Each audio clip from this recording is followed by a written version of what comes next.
بیٹا کہتا ہے کہ یا ابتی فعل ما تؤمر ستجدنی انشاءاللہ من الصابرین، اے میرے باپ جان آپ کو جو حکم ہوا ہے وہ کیا گزر ہے؟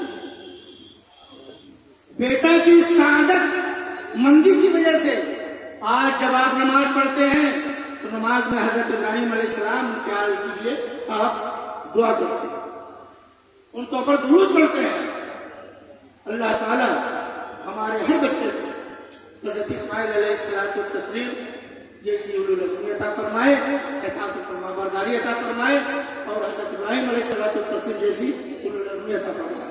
آپ بیٹے کی پرورش کیجئے، نگاہوں میں رہے کس طرح حضرت ابراہیم علیہ السلام نے بیٹے کی پرورش کی تھی، حضرت اسماعیل علیہ السلام نے کس طریقے سے آج ہمارا گھر آپ دیکھ لیجئے، کہیں چلے جائیے، وہ گھر جو ہے اس سے پہلے جنت کا دوست فردوس دربغل تھا، اب شعلوں کی لپیٹ میں انداروں کا ڈھیر بنتا جا چکا ہے۔